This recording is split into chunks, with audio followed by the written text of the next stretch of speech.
And so the action continues at the National Basketball Arena. A pink weekend which has seen 2 games take place already. Sees Team Montenotte Hotel and Killester do action in the Women's Premier League, and already Anya McKenna has given Team Montenotte Hotel the lead after just 20 seconds in this game. Ross O'Donoghue with you for the next 4 quarters. Rachel Contreras is going to be on duty too, with a 3-point response for Killester, and James Weldon is going to be providing the real analysis on what is an exciting prospect here at the arena. Yeah, absolutely. A very fast start here from Glanmire and both Killester as well. What a superb start. We've had 3 attempts on basket and 3 successes. That was Chantal Alford there with the 3-pointer for Team Montenotte Hotel. Back with Contreras. Well, somebody had to miss. Somebody had to gather. It's Claire Rockall bounding up the court. Alford finds himself back outside the 3 with Niamh Dwyer as the option. This is Rockall. Rockall goes for the drive inside. And maybe a little bit fortunate there because Evine Byrne was ready and waiting to take the block of what came next. Yeah, great strength by Claire Rockall. One of her main strengths is getting in the lane. Casey Gray seems to be getting the start today with Gráinne Dwyer out. Looks like on the injured list. She's not suited up at the end of the bench. Yep, you got the sense that maybe Gráinne could have been, let's just say if it was back in January and this was the cup final between the 2 same sides, you'd have had to tape Gráinne Dwyer down to keep her off the court, but as is, it's a long season and player welfare is paramount, so looks like Gráinne Dwyer is going to be sitting out this particular game. Nice screen-to-screener action there from Killester, but just unlucky on the shot. But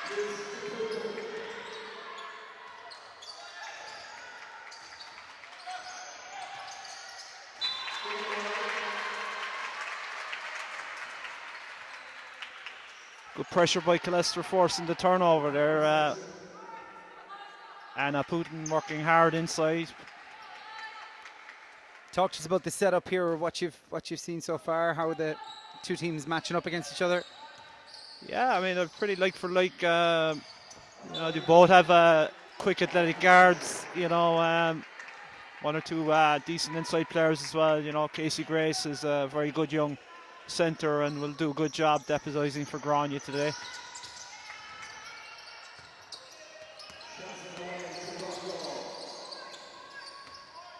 Rockall with typical determination creates an opening which Anya McKenna is only too happy to fill, but a travel called. With 8 minutes and 5 seconds to go in this first. Here's Aisling Sullivan, one of those athletic guards that James Weldon was referring to. McKenna backs off. Byrne applies the screen. Sullivan's at the top of the key. Back for Byrne. It's just been the 2 of those combining. And Grace marshals Byrne there. Got the block and gathered for the turn over as Claire Rockall looked for the dish to McKenna, but was pinged along the way. And that's a first foul of the game for Aisling Sullivan. Here's Niamh Dwyer for the deep 2. And Sullivan will gather. She may have to go all the way herself with Alford for company. Missed the layup. Shrieks in frustration. Creates a gap pass left, which Niamh Dwyer might try and fill. Massive tempo here with Contreras now for 3-on-3. Contreras goes herself and makes it good. That's 5 points early in the game for Contreras. In fact, she's the only scorer for Killester so far, with 7:11 to go in this Women's Premier League first quarter. Grace just about gathers that effort from McKenna. Back for Rockall. And Rockall for 3. Both teams intent to assert themselves early on. Here's Contreras from the guts of 27 feet over Niamh Dwyer. And so effortless as it was too. That's 8 points now for Contreras early on in this game.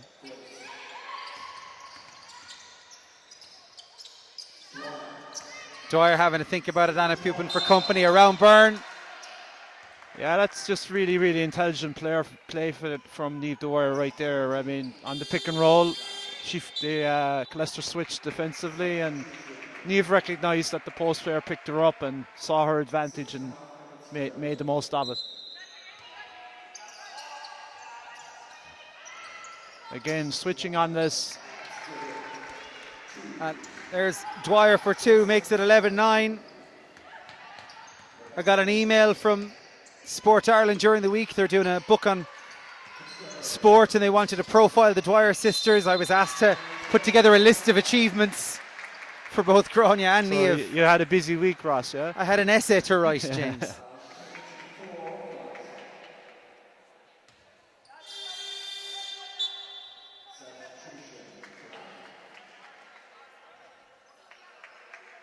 And the foul picked up by, I think that's Casey Grace.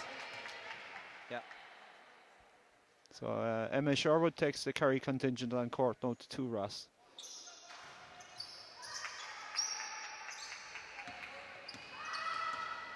So that's former Tralee Imperial Emma Sherwood. Great pass. With Claire. number 9 on the jersey.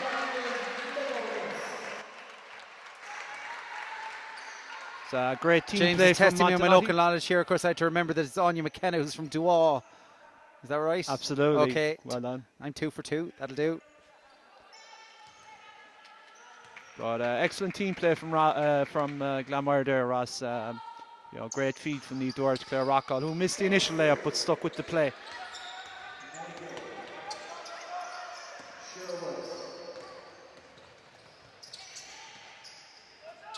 Contreras again from outside. Alford with an athletic defensive rebound. Yeah, I think Niamh is going to have to get a little bit tighter on Contreras. She looks really dangerous even at this early stage, and it's one of those players that you can't really help off that much, I think, You get the sense that Rachel was told, look, we're playing the best today, we need your best today. And she's been the only scorer for Killester so far. Pyrobel Killester, as they're known this season, with 5:50 to go in the first. They trail by 6 points.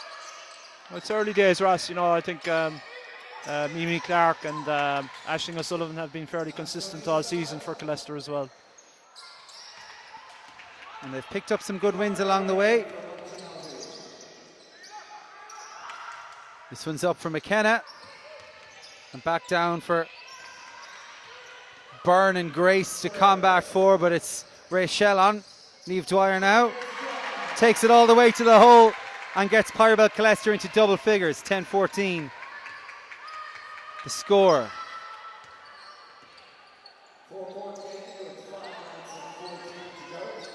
Rockall pulls up, looks for Dwyer inside, and Dwyer responds.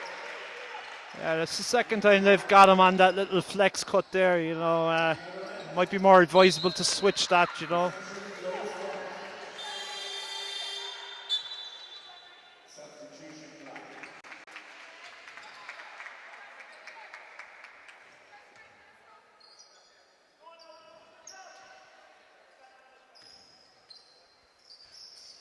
Grace for McKenna.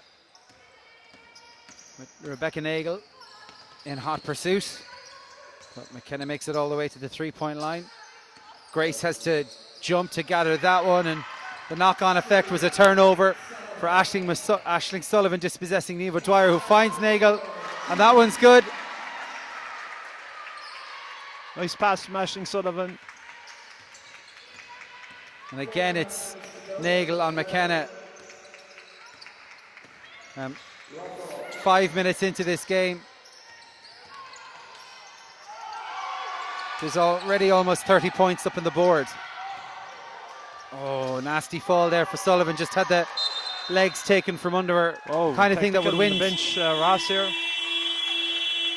Somebody who isn't of warrior class, such as Sullivan.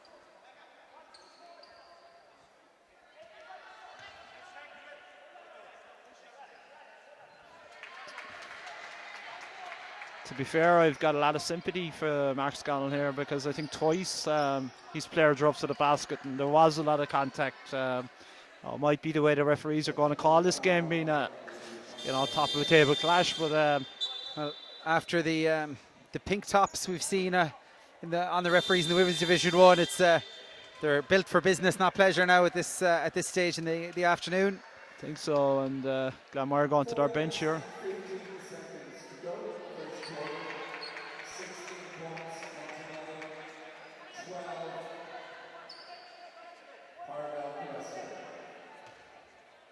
Anya McDonald is in for Pyrobel Killester.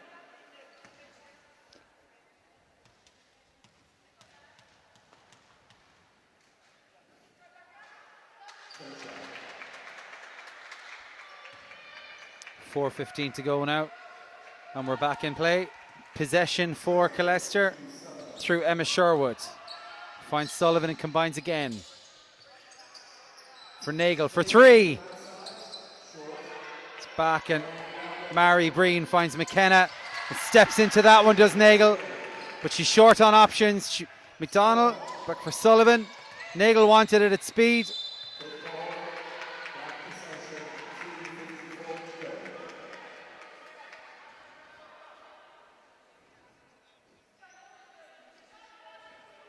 And these are two teams who are as much hoping to be back at the arena in January as they are here in October. Can't believe it's November tomorrow. Jeannie Mac, like, Absolutely, where's the year gone? Anyway, Sullivan for McDonald. That one's gone astray, but Sullivan will gather. Just about kept us on the right court. With 9 seconds on the shot clock here now, so Killester must hurry. And just so we're avoiding any confusion here, it is that red line in the center of your screen there. It's the red line that's the half-court marker.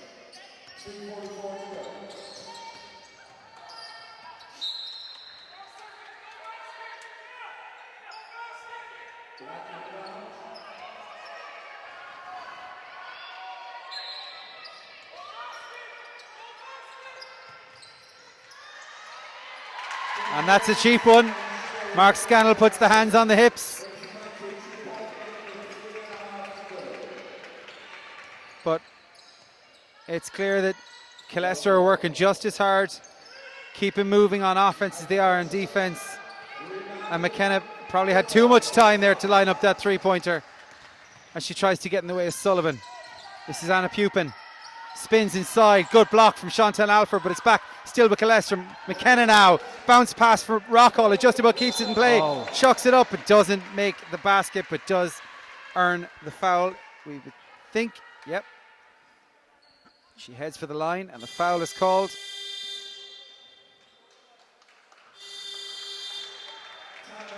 And a timeout called here after 7 minutes of action. And it's Pyrobel Killester 14, Team Montenotte Hotel 16.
So we return to action as Claire Rockall has an opportunity to punish Pyrobel Killester. for a foul conceded on a fast break.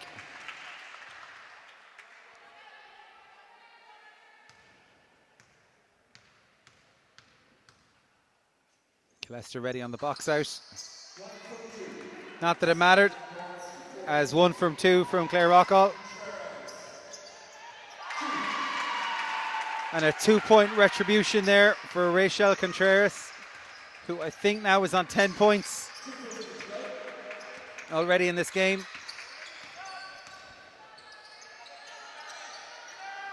Breen unlucky there. Good rebound from Chantal Alford, but just not enough room to maneuver as Aisling Sullivan breaks now. And Rachel was just too far away for the pass. But Emma Sherwood was the option. Rachel is back on Rockall.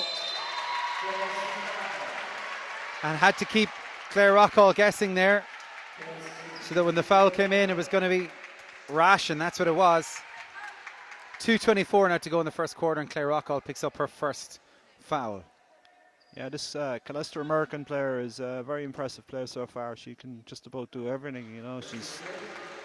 She can drive, she can shoot, she's in there rebounding offensively, you know. I mean, Claire is a very good rebounder herself, so to get an offensive rebounder over Claire says a lot, you know.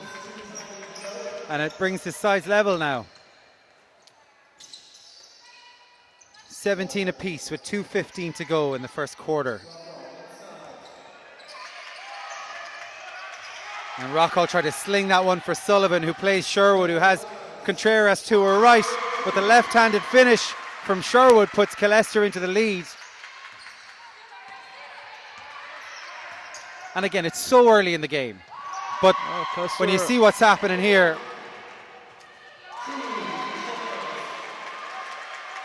and a 4-point lead to Contreras, forcing a timeout with 1:46 to go.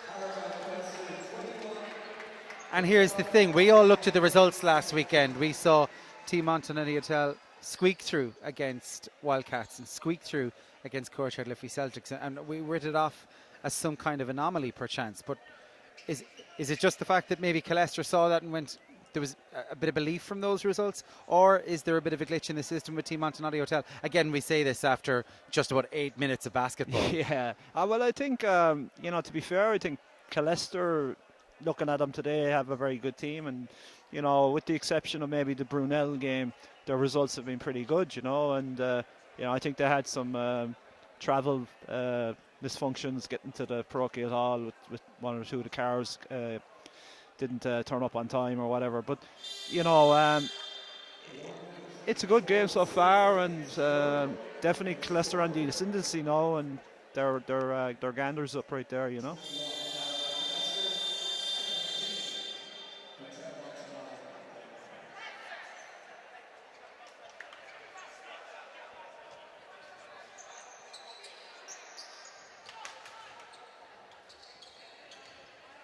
Their head coach, Carl Kilbride, who of course was involved with the men's side under Mark Brunell last year. This is his first head coaching position at National League level. Looks like he's got plenty of ideas to impart, and it looks like Pyrobel Killester are happy to soak it up for the moment. Into the game for Team Montenotte Hotel now is Leslie Ann Wilkinson. And good good call call by tracking Aisling Sullivan. Good call by the coach coming out of the timeout there. You know, he switched up the defense into zone and just confused Glanmire on the restart. Sarah Kenny's in there too. But I think that was Mimi Clark who's snuck in.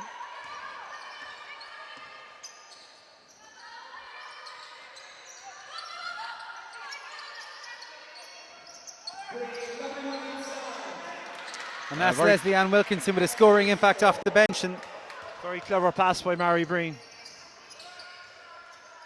Scannell is always keen in games that are perhaps more comfortable than others to run the bench, but when you see your substitutes coming in and impacting early, makes a huge difference to the whole team. Here's Niamh Dwyer.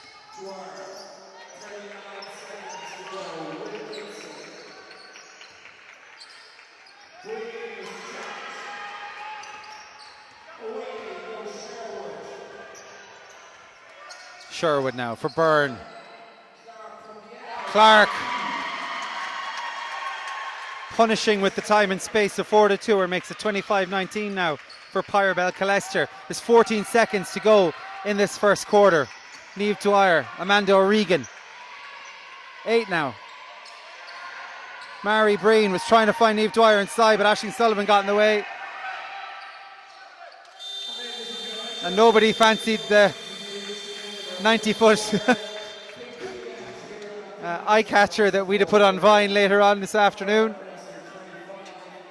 I think Killester are well worth their lead right now. You know, after a strong start from Montenotte, they seem to have stemmed the tide.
So, 6 points the margin.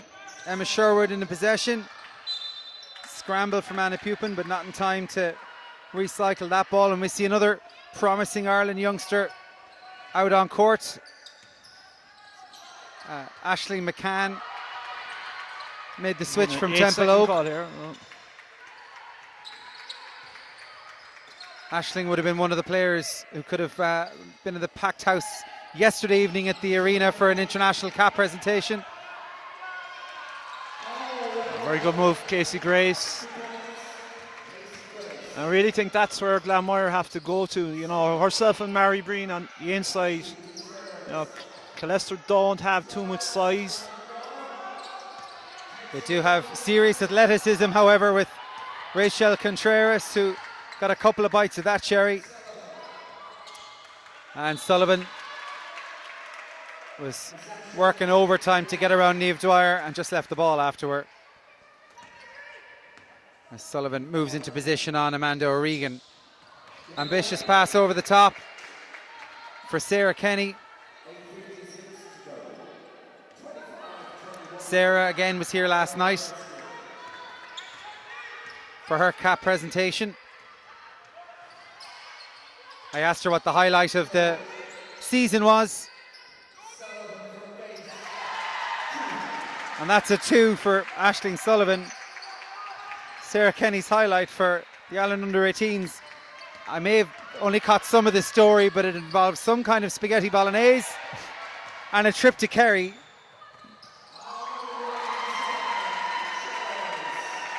And that is another cheap turnover for Team Montenotte Hotel.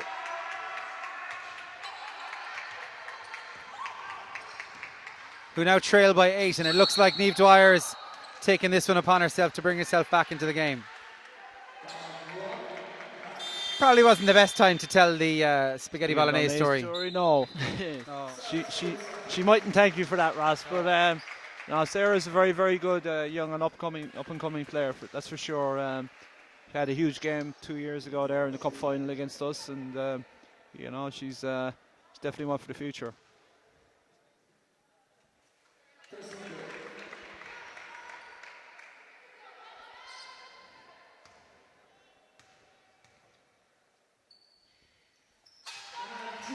Two from two. Ought to settle things for Team Montenotte Hotel. Press and steal. And here's Claire Rockall with Michelle Clark. Casey shrieked for possession, got it, but slightly behind her, so it's Kenny to McKenna. Back with Grace.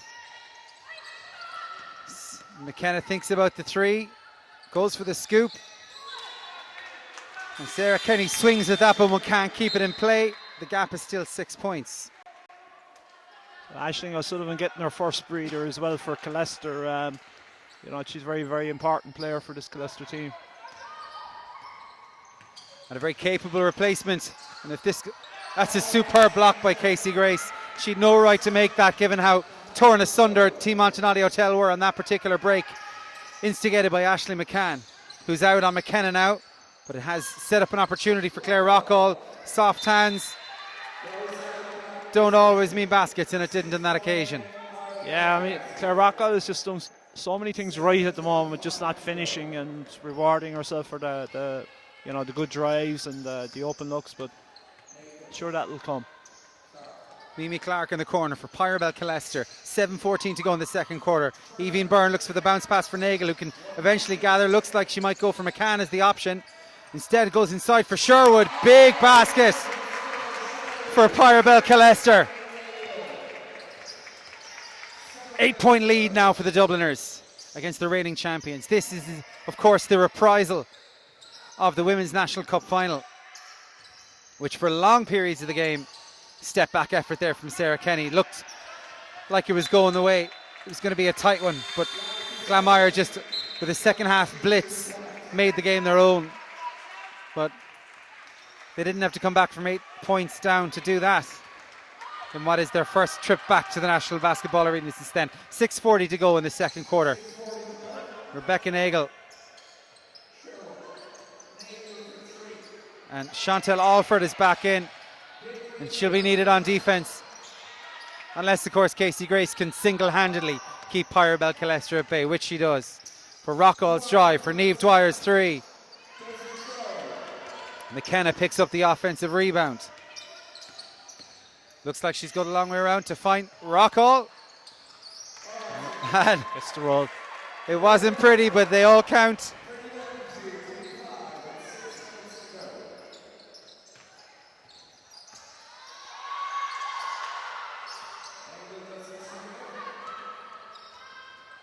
Turnovers back with Dwyer.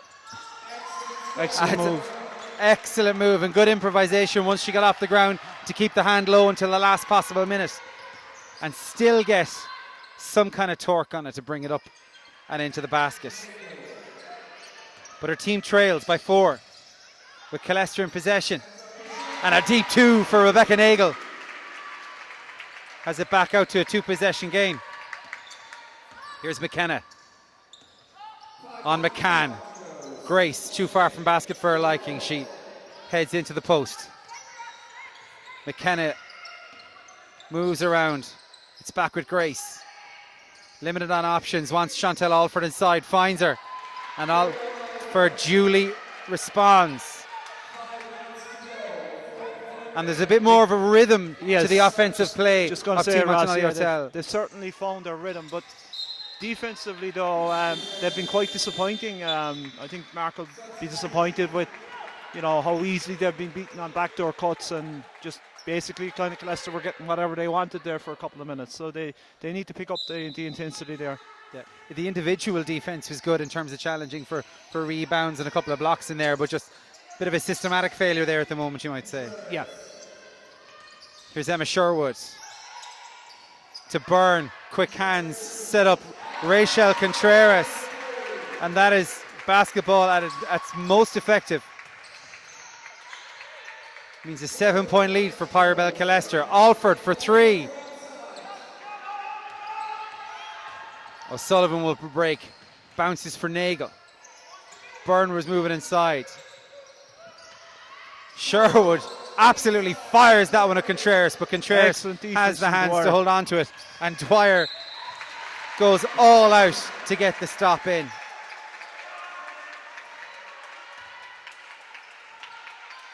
But it is taking that almost hero play on defense to keep Killester penned in at the moment. Whether or not they can sustain this intensity for the 40 minutes is another matter, as Rockall drives and tries to get Grace out of the way. Alford was free and picks up an easy 2 to bring Team Montenotte Hotel into the 30-point bracket. They trail by 5. Sullivan finds Nagel for 3. Absolutely plonks that one into the basket. Yeah, they must find the ball and transition defense. Like Aisling O'Sullivan is dictating the play there quite well, and Glanmire must do a better job on that. Alford turns and gets one away, but it's Rocco with a second chance opportunity that didn't lead to 2 points. What about the third one? Not off the left hand. Contreras will break with Sullivan to the left, Nagel on the right. Sullivan decides to pull up, but so does the ball. And with 3:19 to go in this second quarter, it's Pyrobel Killester leading 39 to Team Montenotte Hotel's 31. And a timeout's been called on the Team Montenotte Hotel side. They want to get a lot closer than 8 points back with 3:19 to go to the half. Yeah, I think so. But they have a lot of weapons, that can, hit it up. I think this is a game that's crying out for a Grania Dwyer too. She's obviously a big loss to them, but I think Killester been very, very impressive as a team as well. Just their movement on offense, good hard cuts and good passing. And they're making the open shots now off the penetration, which is great. So very interesting game.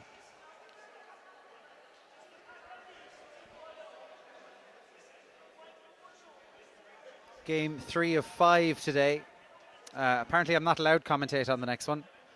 Oh, you jinx them, is it? Or? Yeah, I've been to 2 Meteors games already this season and they've lost both of them, so I'm out. Well, see, what you got to do there, Ross, is you've got to get them to pay you not to go, Yeah.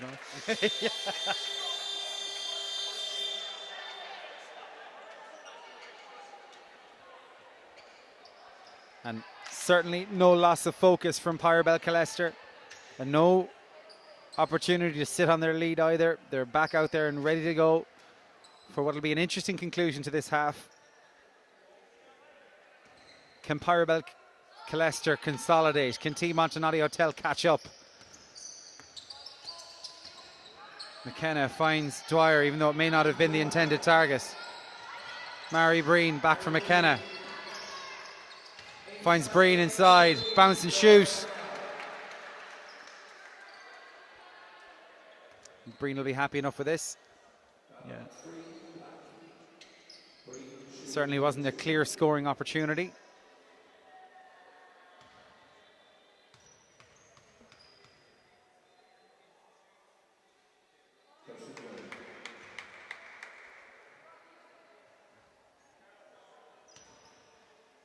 That's Killester now to 40 points. I think they managed 89 in beating Courtyard Liffey Celtics. So there has been an improvement in offense. There's no doubt about that. Yeah, they have been putting up big scores all year in all their games, haven't they? With the exception of the game in Cork, they've been hitting the 80 points, which is great scoring from the team. And Aisling Sullivan put her hands to the sky. When her hands got up to head height, she realised the ball wasn't there anymore. But it is back with Killester.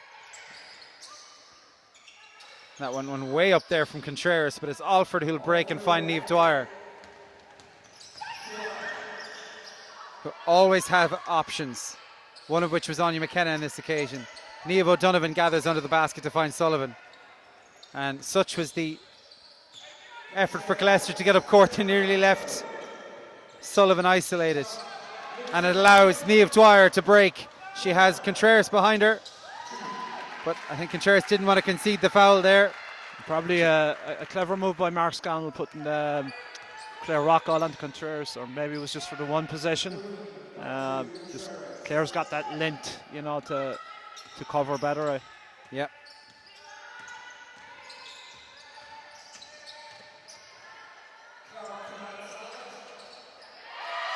And that one goes in somehow. And that 8-point lead has been maintained. Scannell has looked at this. He's made personnel changes. He's made system changes. But he can't get close to Killester right now. O'Donovan to Contreras. Cuts inside. And Mary Breen's presence seemed enough there. Good handle from Breen. Will she go all the way herself? It's a great advantage for us to have a player like that that can get her own rebound and bust up the floor with the ball. You know, Mary's been doing that for years, and an exceptional player.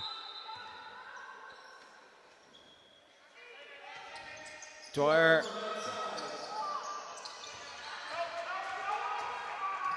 And O'Donovan is way up court here and had the hands up for the open shot, but has it created space for Anna Pupin? Well, it did, but now it's Rockall.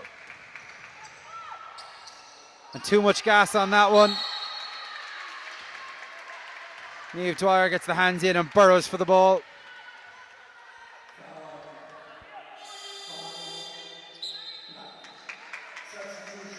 Double substitution.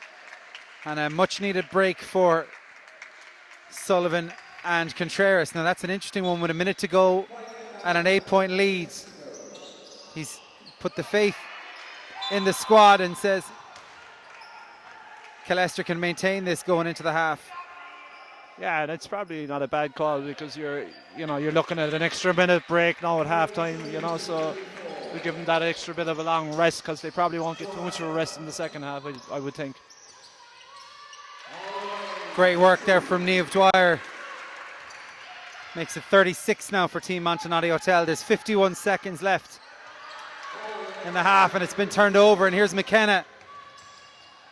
And that's an unbelievable rebound from Claire Rockall, and she's gotten her teammate off the hook there because McKenna would be disappointed to miss that, but couldn't miss the second one. And the 8-point lead has been halved now without Contreras and Sullivan on the floor. Absolutely monstrous rebound from Claire Rockall just when her team needed it. 25 seconds to go to the half. Mimi Clark is wide open, and that's a punishing three there for Pyrobel Killester. She had all day. She didn't need all day, but she had it to make that three. Alford to McKenna. And the response doesn't happen for the Kerry native. It's inside to Pupin, 2-on-2 with Emma Sherwood to her right. Went herself to try and beat the buzzer. But the gamble of that extra rest for Pyrobel Killester has paid off pretty much in thanks to that open three for Mimi Clark. Yeah, I think you can afford to leave a shooter like Mimi Clark open on the perimeter. That's her number one option in her game. So, again, Glanmire will be disappointed defensively, but great shot by Mimi, and Killester well worth their lead here in the half. It's just a shame we don't have a photographer here for that Claire Rockall thing, because she actually had like the superhero stance to get the offensive rebound. It was, absolutely, yeah. Rebounding, put a cape on her. Rebounding is a huge part of Claire's game. Probably will be disappointed she isn't finishing off on those layups, on those drives. But the one thing that she has influenced the game, Ross, is with those drives and with pushing the ball up the floor. If you take a look at the foul count right now, which could play a significant factor down or significant part down the stretch in the third and fourth quarter, it is still only a 7-point game. So Montenotte much cleaner foul wise, so it will be an interesting second half. Half-time here at the National Basketball Arena. Pyrobel Killester 45, Team Montenotte Hotel 38. Join us in 8.5 minutes for the second half.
Hello, hi, welcome back.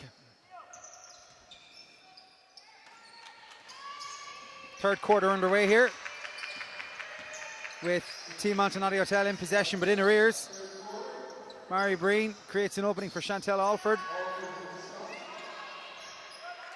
But once again, Mimi Clark comes away to feed Rachel Contreras.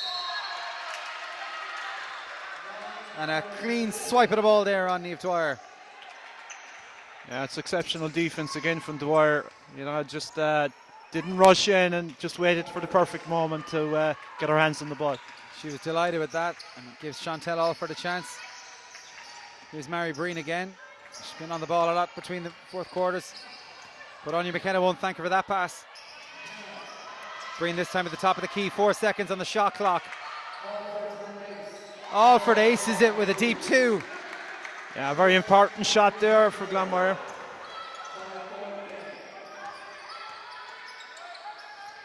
And if day 3 is moving day in golf, Q3 is often a moving quarter in basketball.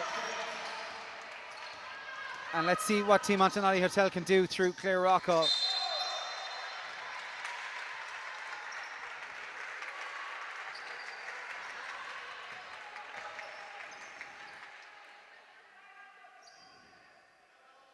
You'd hate to be in a car with Claire Rockall. I'd say she's a nightmare at roundabouts. Drive on, like. Absolute drive on. I'd say it's green go, orange go faster. See, some people would look at that and say it looks out of control, but I mean, the way she flattens out the defense, you know, it just opened up the whole floor for that pass to Niamh. Now, unfortunately, Niamh didn't connect, but again, another foul on Killester because of Claire's penetration. And here she is again. And Dwyer really should convert this one. And she does off the left hand. Makes amends for the 0 from 2 return from her last trip down court. And the gap is down to 3 points now. 3 minutes of basketball ago, it was 8. Emma Sherwood there improvises the finish. Excellent finish by Emma Sherwood with the left hand.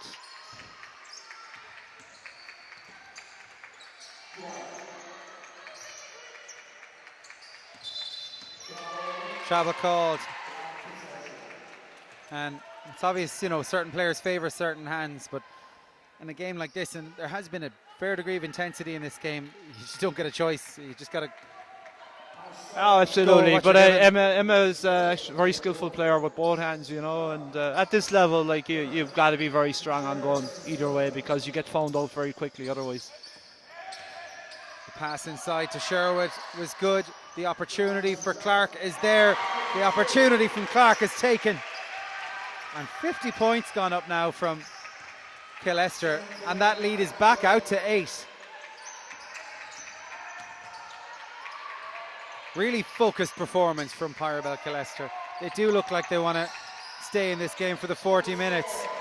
But with Mary Breen on hand, a player who has the frame and the skill to create her own opportunities, and that's what she's done. It's Mary's signature move, you know, with the spin.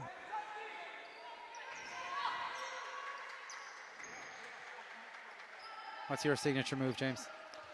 I'll tell you in Slovenia, Ross. Okay. Mine is probably texting, driving, and eating a chicken fillet roll at the same time. Hopefully Katrina White's not listening.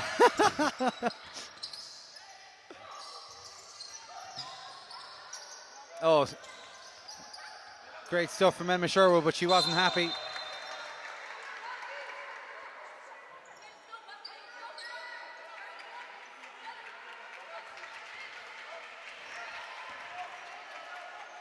And there's a bit of bite creeping in now.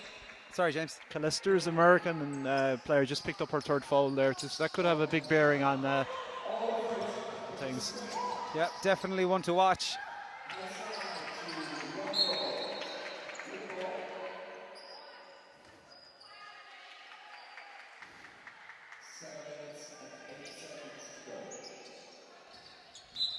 So, oh, that's an absolute killer there from McKenna. to Niamh Dwyer. And Contreras will not score an easier basket.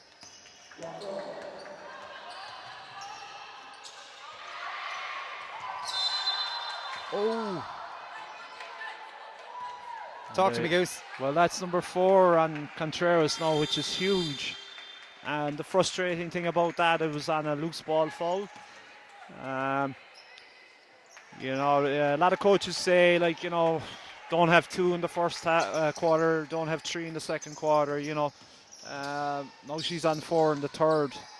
And she instantly took the seat.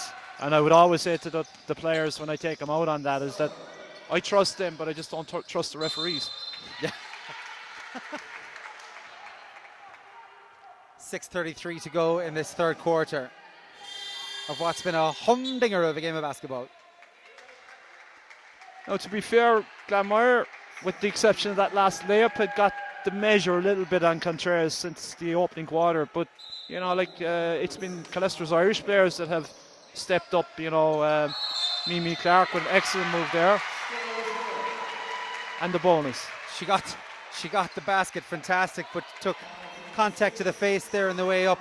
That's a 10-point lead now for Pyrobel Killester. And a chance for a 3-point play.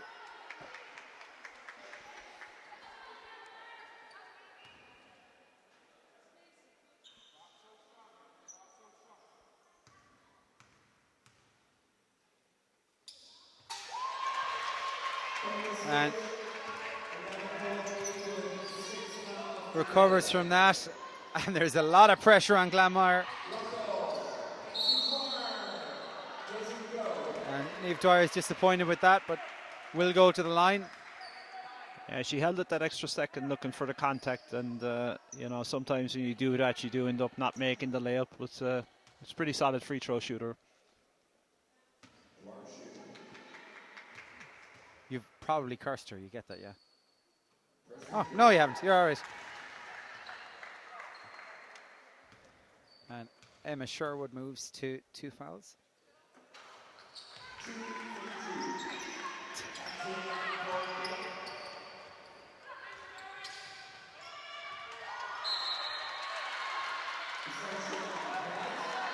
Yeah, I mean, that was every bit as athletic a play as Claire Rockers earlier on. It's a fantastic block by Alford, the American for Glanmire.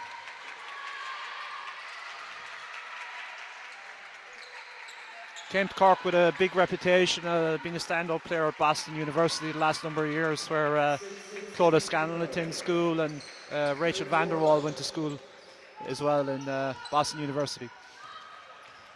Clodagh Scanlon, of course, the daughter of Team Montenotte Hotel head coach Mark Scanlon in her final year at BU.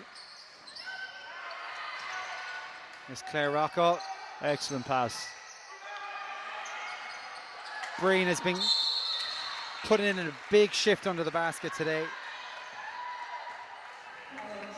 She's earned that one.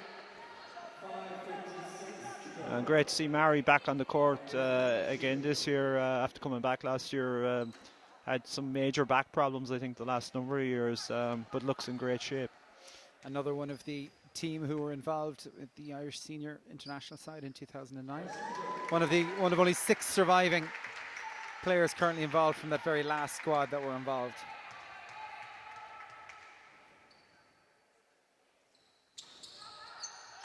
Good rebound there from Emma Sherwood. Absolutely rips up the floor after it. Tries to go around Breen. Will she go coast to coast? Well, she does, but the basket isn't successful. Pupin is there now with Dwyer for company. All the way out to Mimi Clark. Had to work hard to gather that. And Alford. Talk about getting out to the 3. Well, it must... 3-point shooter. Well, the lesson has been learned. It's been too easy for Mimi Clark today, so that was the least that Alford could have done. 8-point lead still in play. Nice pass. And what a pass. Unfortunate miss there. You wanted to see that one converted from Nagel's pass over the top.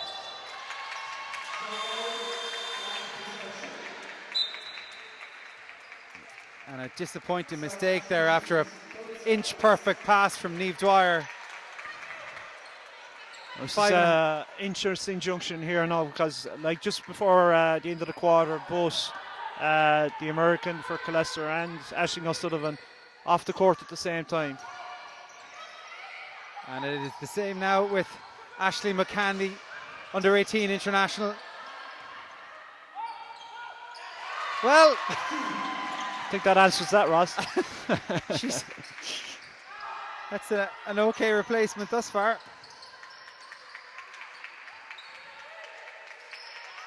Let's get the scoreboard up to date. Earns her side a 10-point lead and tries to face guard Niamh Dwyer, pushing it out. 6 seconds on the shot clock.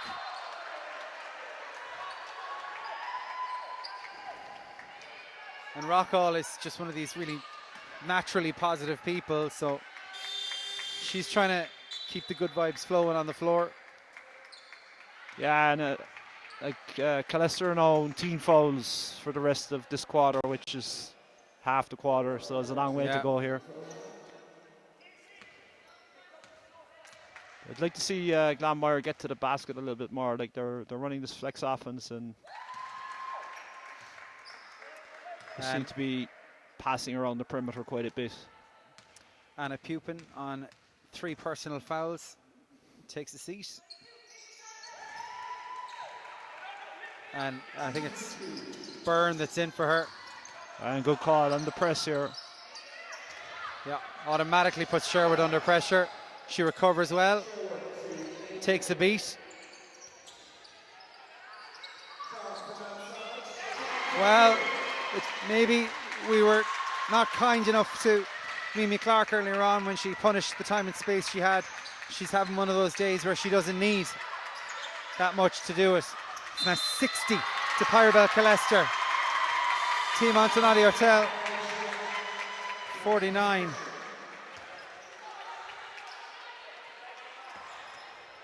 And that call absolutely had Pyrobel Killester up out of their seats. Excellent play. Killester could go for the juggler here a little now. Sherwood for Byrne. Byrne misses. Alford gathers. Dwyer breaks.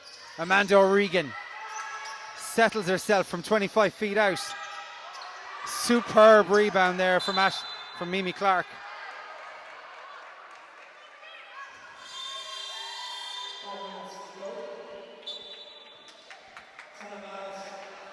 And we'll take a breath. 4 minutes to go in the third. Pyrobel Killester 60, Team Montenotte Hotel 49.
So the words from Team Montenotte Hotel head coach to his side was, there's 14 minutes of basketball left, which for a team like Glanmire is a very, very long time. Yes, nice inbound split there, Ross. Just got Casey Grace off the back screen.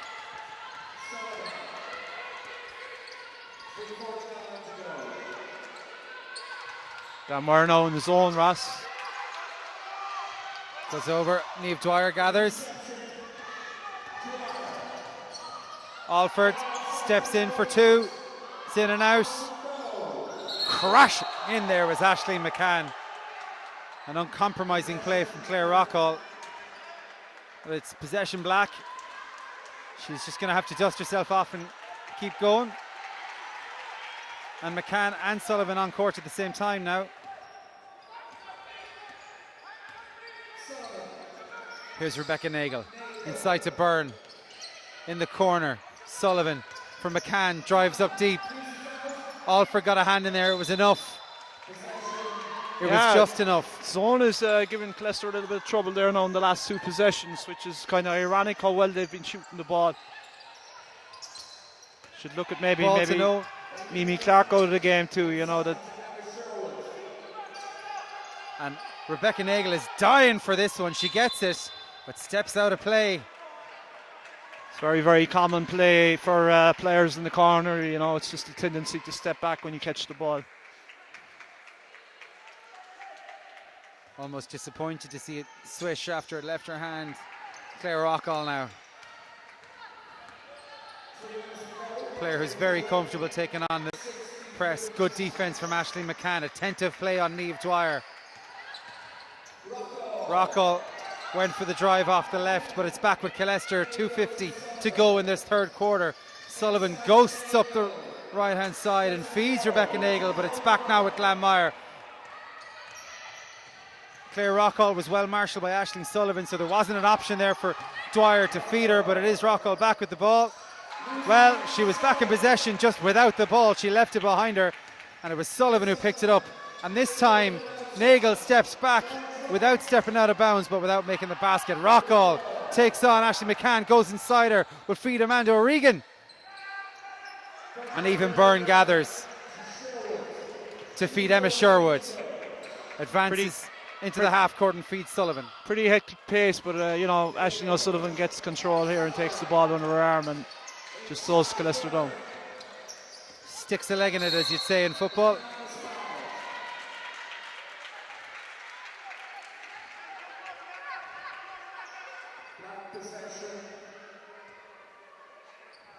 Nine points, the margin now, with just 2 minutes to go in this third quarter. So, at the very least, it's a single-digit lead that Team Montenotte Hotel are chasing. They've had to come back in their last two games to get 2 W's. They'd have to do it again. A little bit fortunate there, Ross, to get the bounce of the ball, but it's short from Dwyer. She charges in to get possession and just about gets it. Yeah, very, very clever there. Just timed her deflection onto Aisling O'Sullivan and out of bounds. But they almost turned it over again in transition there. Just broke kindly to Claire Rockall.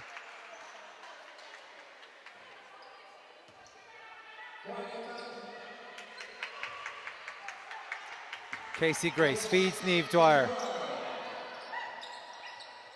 This one's broken up a little bit. They'll reset through Claire Rockall. Will find Grace. Trying to get around Pupin, it does. Excellent move, Casey Grace. Left hand finish. She's been very efficient today, Casey. And I see Mimi Clark is getting ready to come back in here, Ross, on the bench in the sub table. It'd be interesting to see if Glanmire stay with the 1-2-2 zone.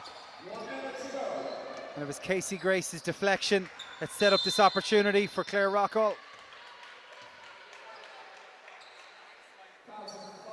And third foul on Aisling O'Sullivan, Ross. So let's look at this again. The two, well, you know, it was a 10-point first quarter from Contreras, and we thought she'd be a huge loss. But you'd have to say at this point, Killester have done a good job of defending their lead. Sullivan, so crucial to what Killester are trying to do, and yet when Aisling McCann comes in, again she shows that she's well able. Again, I don't like the substitution. I could be proved wrong, but with her on 4 fouls, it's risky for the whole reason that what I just said earlier on. I trust the player, but referee may not get the right call, and you're living on the edge on 4 fouls. Well, they look like Contreras is going to come back into the fray. with 40 seconds to go in this third quarter. Dwyer calls the head play. Just about holds off Mimi Clark, but doesn't hold off Emma Sherwood.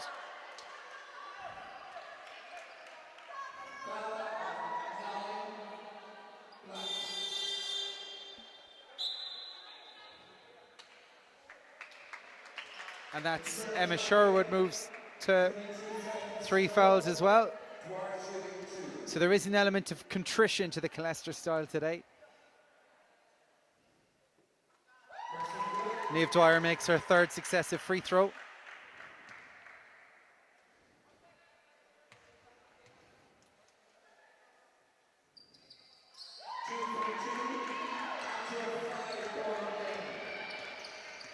And her 4th in a row makes it a 5-point game. There's 30 seconds left in this third quarter of the Women's Premier League clash. Superb response from Emma Sherwood. Emma was a D1 player last year, but looks absolutely at home in the Women's Premier League. And Rockall inside, fade away from Alford, comes back over the top to Mimi Clark. It's 2-on-1. Oh, very unlucky there from Killester. They didn't force it. They got it up and they had a good look at the layup, and Sherwood was unlucky after making a great play just the possession before it. End of Q3, Pyrobel Killester 62, Team Montenotte Hotel 55. There's 10 minutes of entertainment still to come.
Ten minutes to go, 7 points the difference. Last time these sides met at the National Basketball Arena, it was game over by Q4. This one's right in the melting pot. Amanda Regan misses a 3-point attempt as Team Montenotte Hotel try and come back from a 62-55 deficit. Rebecca Nagel finds Contreras. She's on 4 fouls, but she's also on fire from the 3-point line. And that's back out to 10.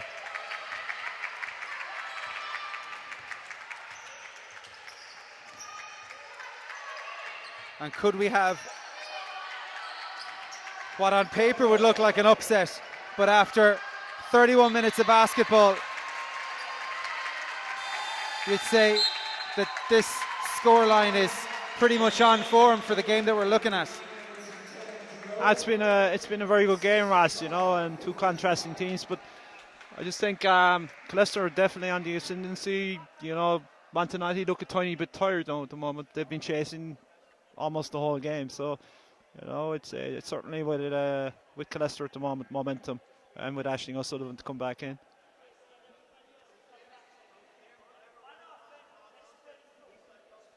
And you think basketball's on game day it's a 12-person game, but there's no Grania Dwyer down there to call on to just grit your way through.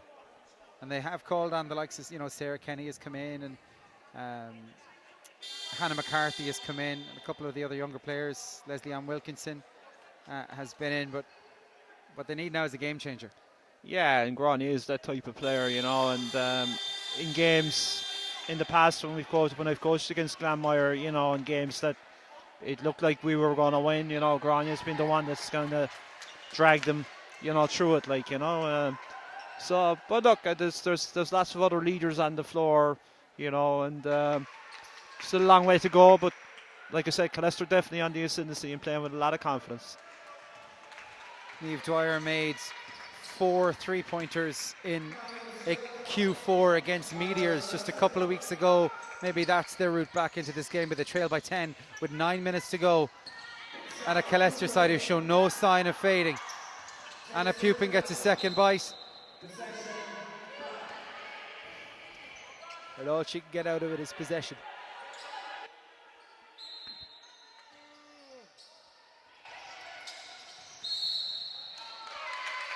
Speed wobble from Contreras.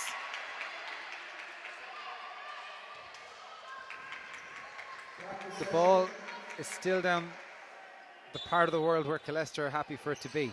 8:51 left in Q4. Contreras changes her mind from the 3-pointer, goes for the left-handed drive and finish. And that's 5 points since her reintroduction at the end of Q3. Grace to McKenna. Out to Rocco. Killester in his zone. As a pull-up jumper there from Claire Rocco.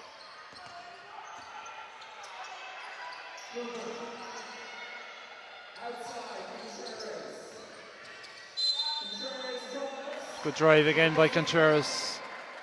But Coach Carol Kilbride has put his team back into his zone defense, maybe just to protect Contreras on the 4 fouls, which is a very good move.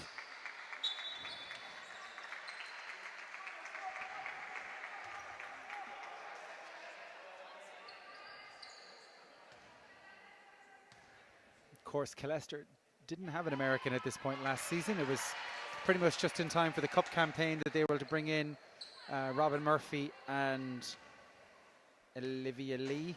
Yeah, and I mean that was very tough on them as a team because I think they were like 7 or 8-0 at that stage, and you know, but they did pull it together for the cup. You know, made the cup final. You know, after the season they had before that, where they finished 4th in the league. You know, it was probably a disappointing start.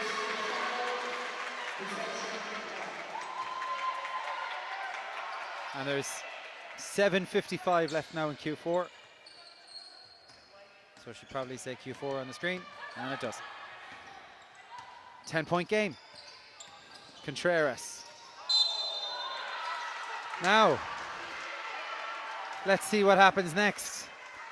Another fist pump for Niamh Dwyer. 5th foul on Contreras. You know, we spoke about this earlier on. Disappointing to fall out on an offensive foul, but Niamh Dwyer, smart and clever, experienced player, had a word with the referee on the last possession down the floor that she was dropping her shoulder, and in fairness, Niamh just stepped in at the right time and took the contact, you know. But yeah, Coach Kilbride will be disappointed that she fouled out on that one. And so with 7:40 left, the first foul out of the game, and it's gone to Pyrobel Killester's hot streak American, but the errors are still really undercutting Team Montenotte Hotel's efforts to get back into this game, and it was Anya McKenna who left that one go astray. Oh, Contreras has spent a lot of time on the bench, and players like Mimi Clark and Aisling Sullivan stepped up in her absence, so they're going to need it now in the next couple of minutes again. See, Sherwood is coming back in, and Avine Byrne.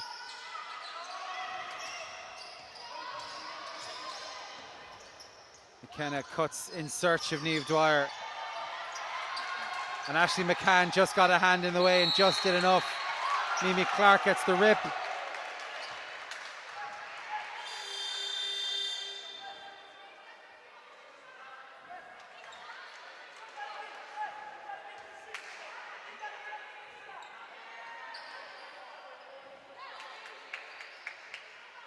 And so we do have a turnover. McCann and Sullivan against McKenna and Dwyer. 7:07 left. 10 points between the sides. This has been an absolutely gripping game with some serious quality along the way. And there would have been war if Aisling Sullivan had been successful in a drive right up the middle against Glanmire. That's a third foul for Evie Byrne. Amanda O'Regan with the deep two, and it's good. 8 points between the sides.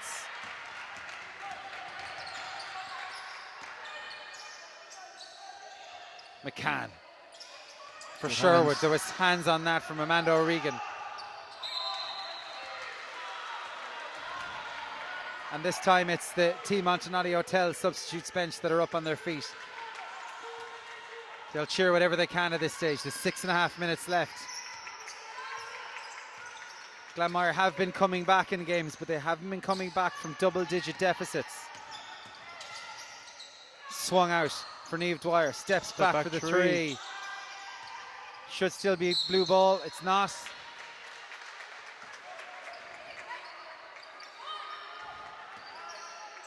And Scannell and Niamh Dwyer having a difference in opinion on what the right option was there. Sherwood, more space than she realised. Sullivan, not as much space as she'd like. She comes back for Sherwood, who goes in under the basket to play Byrne. Byrne reaches, can't get there. Niamh Dwyer can. Break is on. Casey Grace. Claire Rockall has the hands out and ready for it. She gives it back to Grace. Dwyer's arrived in time to feed McKenna, but that shot has gone wide. Not a clean rebound from Killester, and Niamh Dwyer put everything into setting up Casey Grace there, and it's worked. And this is a run now from Team Montenotte Hotel, who bring the gap back down to 6 points. Again, Sullivan is allowed to go all the way. She's a good 6 foot off the court. It's 5-on-4 until she can get back into action.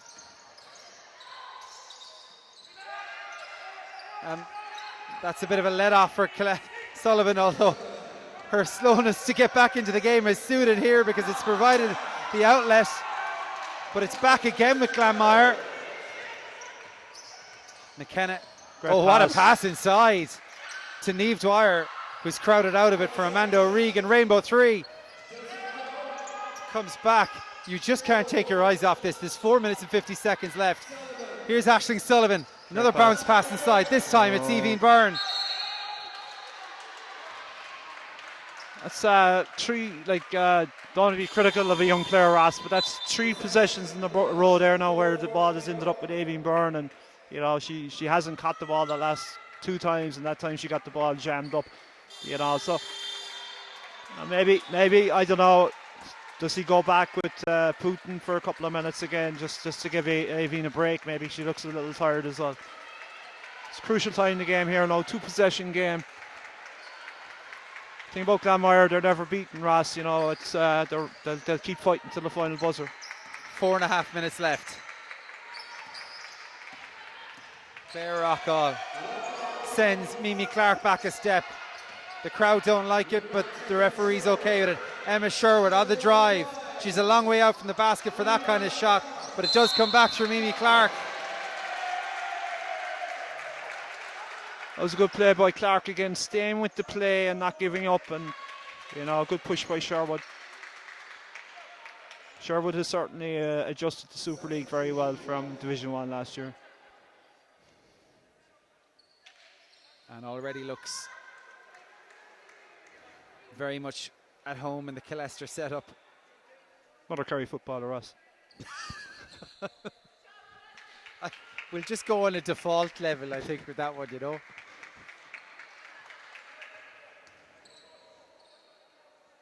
So Mimi Clark to put this beyond a 2-possession game, 4:16 to go. Fouls starting to rack up just that little bit for Team Montenotte Hotel as well. Yeah, I think Claire Rockall and Niamh are on Trino as well, yeah.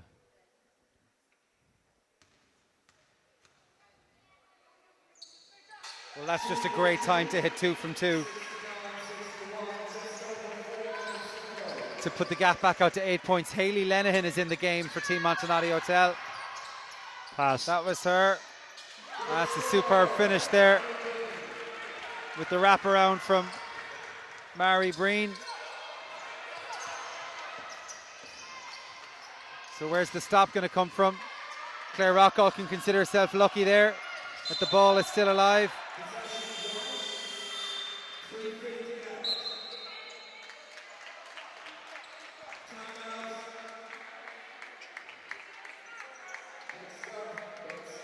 So timeout called, 3:50 left. It's Killester who called this one.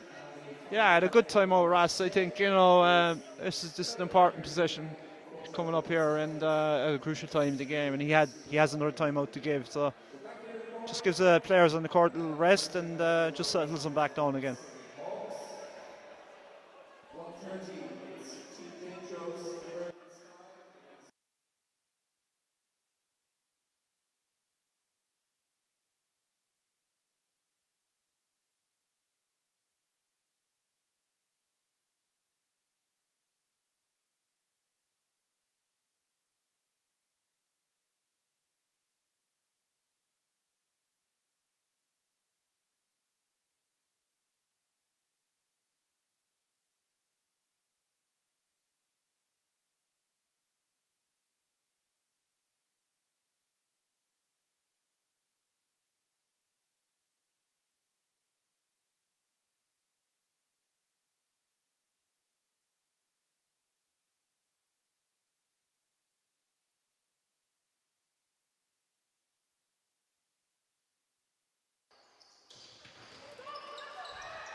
It's 3.5 minutes left. Aisling McCann, former Temple Oak player, too good not to be in the National League, signs with Killester and finds herself in a position to beat the reigning champions just a couple of weeks into the season. There's the change that James had predicted just a couple of minutes ago with Pupin in for Byrne.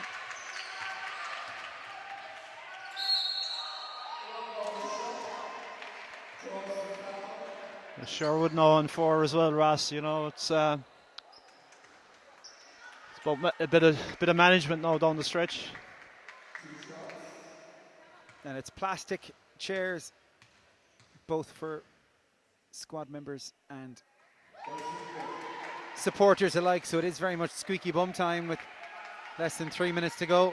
Yeah, I'd like to see Aisling Sullivan back in though. She is only on 3 fouls. Should shout down to them there, James. Just give a shout down, Yeah. Yeah. All right. A good pass. And a good finish. And a good finish for Mimi Clark. And that's a major score there as we're down to 2.5 minutes to go. And the turnover for Pupin, who can feed Clark. And can Clark go herself? Well, Sherwood very happy to settle things down. Smart play there. Assuming they can hold on to the ball. She goes again. There's 12 seconds on the shot clock. McCann gets caught in possession.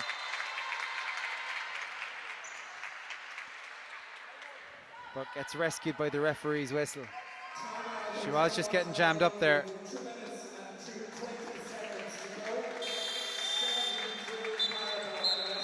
And that moves Claire Rockall to 4 fouls and Montenotte to team fouls as well. So the next foul will be the penalty. Team Montenotte call that timeout. They trail by 9 with 2:20 left on the clock.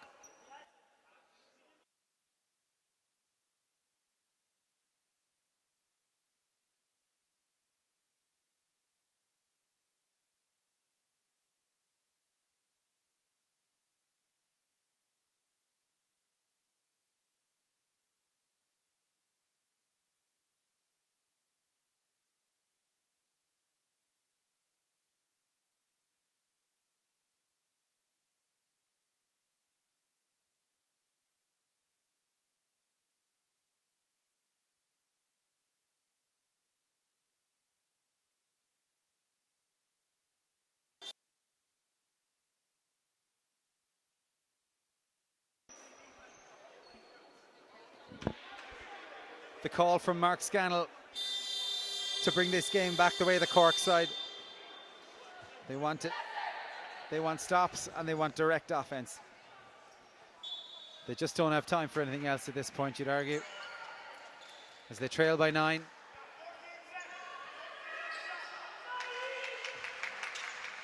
With Ashley McCann in possession. Nagel just about gathers that one. But if Killester are tiring, they're not showing for it because everyone is showing for that ball. Oh, excellent move. Including Mimi Clark. The entire Killester offense kept Glanmire guessing there, and it allowed that cut from Mimi Clark to put it back out to a double-digit lead. There are 2 minutes remaining. That's quite the clangor of a contact there for Hayley Lenihan. She certainly is a bright-smiled young player anyway, but the gum shield means she's perennially either stunned or happy. Probably a little bit of both there.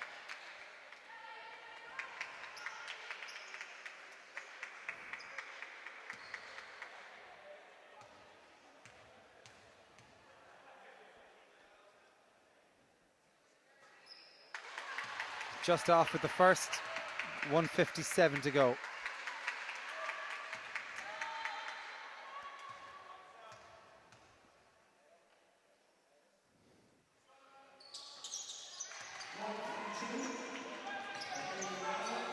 Points between the sides.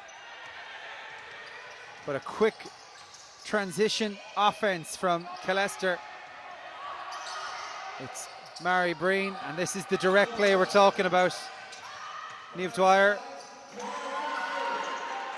just when her team needed it, because there hasn't been one of those going in for a while.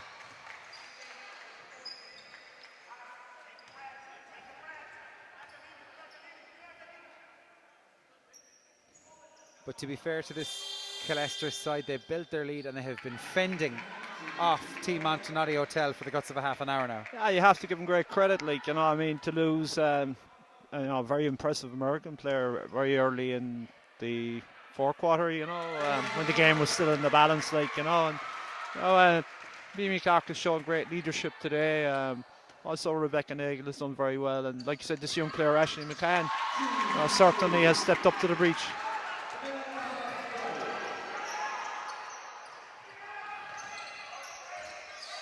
There's a minute and a half remaining now. Dwyer still battling. That'll be 2 shots, team fouls. So both sides on team fouls now. So with a minute and a half remaining, and Emma Sherwood now out of the game for Killester.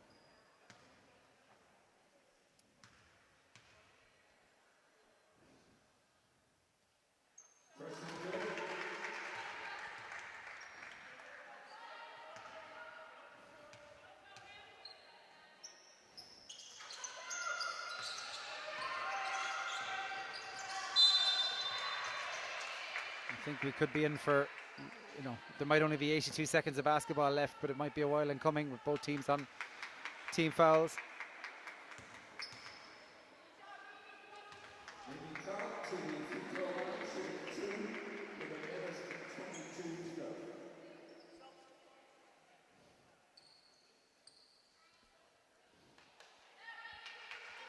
Sarah Kenny will be coming in to join Eva Mahoney off the bench.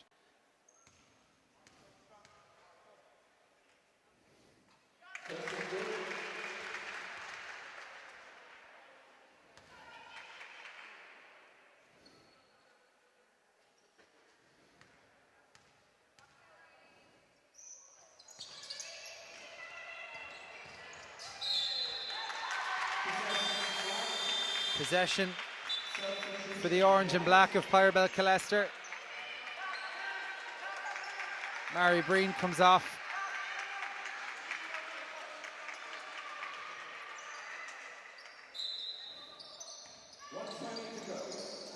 And it's Sarah Kenny who's in. Here's Mimi Clark. Really smart there from Mimi Clark, just moved off the pivot at just the right time to get by Niamh Dwyer.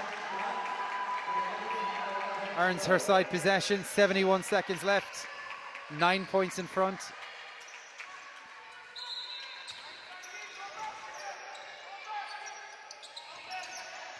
All the way out to Ashley McCann. McCann spins around. Needs a screen, doesn't get it. And Team Montenotte Hotel's back row forward comes away with the ball. David Pocock is alive and well and not apparently playing for Australia.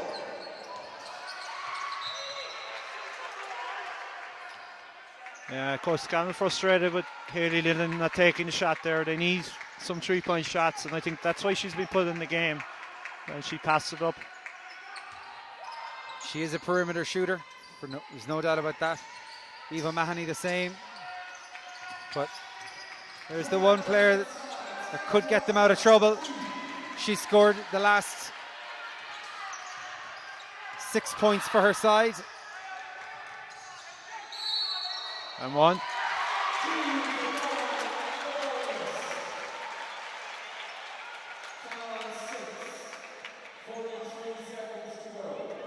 And that's Claire Rockall gone out of the game for Montenotte. And Evine Byrne, I think, as you mentioned yourself, was just tiring slightly when she was withdrawn the last time, but came back in there to instant effect, and I think that has been a feature of the game. Whoever has come in for Killester, they haven't just done it, they've done it straight away. They've done exactly what has been asked of them. Oh, absolutely, and great credit to Coach Kilbride and his assistant coach, Coach Kilbride. They've executed their game plan very well, and they've played to their strengths. And again, you can say the loss of Grania to Montenotte, but you also have to say that, their American player sat out an awful lot of this game on foul trouble, There's just 43 seconds left. It's Pyrobel Killester 80, Team Montenotte Hotel 71. Trying to think of the last time Team Montenotte Hotel conceded 80 points, regardless of what they scored.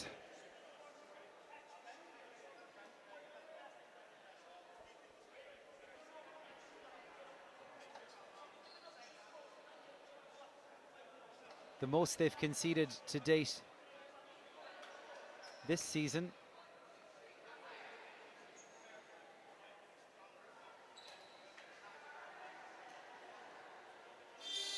No, can't Google fast enough in a timeout. All right, worth a shot. So the most Team Montenotte Hotel have conceded this season is 65, which they did to Wildcats and Meteors. 80 they've conceded here. Like Ross, it'd be disingenuous to Killester to say, that Montenotte played poorly defensively. I thought Killester were very good offensively, and they have been doing that, as you said earlier on. They've been putting up 80 points in a lot of games. Totally agree. I think now they've 82. Sorry. What we're seeing here is the standard that's going to be required to topple a defending double champions, and it's this kind of intensity so late in the game.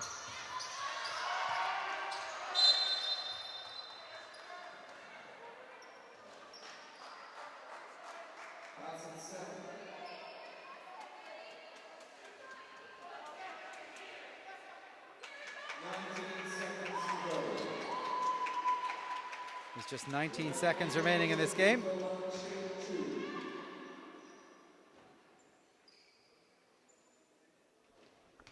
I think Killester will take huge confidence if they can just see out these last 19 seconds.